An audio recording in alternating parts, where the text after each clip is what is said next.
A while back ago, I made a video stating that TDS devs were really not doing the game much justice by incorporating gambling, pay to win, and a lot of other paid aspects. Obviously, this came with some criticism, which I don't mind. I criticize TDS, so I'm not going to be a hypocrite in saying that criticizing me in particular is wrong. This video will mainly be to defend my points in the previous video, since I do admit it was a very rushed video. Really hope this one redeems it. There are some major points people poked at, one of them being that the spinning wheel isn't that big of an issue and very much one of the more optional things in the entire game. I agree with this, however the spinning wheel in itself is not the thing making TDS horrible. The concept of adding unnecessary features such as squeeze every penny out of individuals is what is.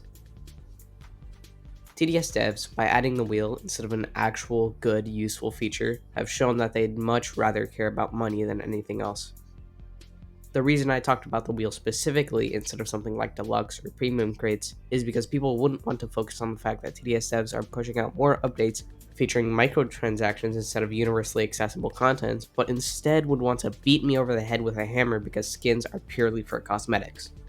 That is very much true. Yes, skins are purely for cosmetics and are purely optional. However, people are much more likely to buy something completely unnecessary as long as it looks nice. There is such a high change in quality from the regular default DJ skin to the exclusive paid Mako DJ skin that it starts to make the regular default skin look lazy and unfinished. This goes for literally every single tower and every single skin. So yes, sure, skins are purely optional, but the developers of TDS have made so many optional skins instead of actual universally accessible content that it's starting to make them seem more money hungry than anything else. Now onto the second point people pointed out, which is that TDS isn't pay to win. Their main argument for this statement is that you can obtain every tower for free legitimately. But that doesn't mean the game isn't pay to win. Like, that doesn't disprove my point in the slightest whatsoever. Pay to win is defined as being able to purchase an advantage over other players, which is literally what TDS offers. Every single tower in the game, aside from one, can be bought through the use of microtransactions.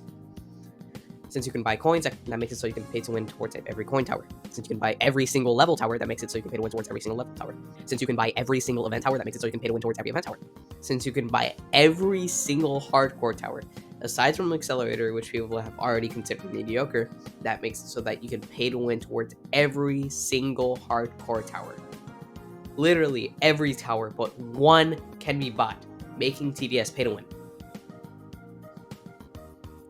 On to the third point. Developers need money. Before you come at me with pitchforks and torches, I do realize this. Developers do need an actual livable wage.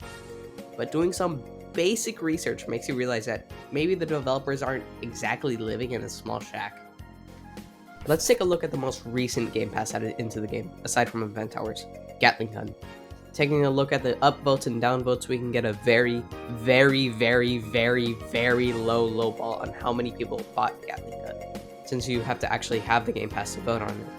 I'll show some calculations on screen so you can see how much money, at a low ball, the TDS devs have gotten from just making a tower payable.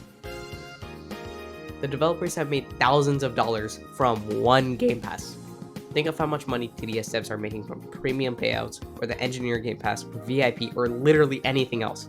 What reason would Below Natural have to make all of these Game Passes and all of these monetary updates?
you guys enjoyed the video, because I most certainly enjoyed making it. If you have any concerns, feel free to comment below and I'll try to respond.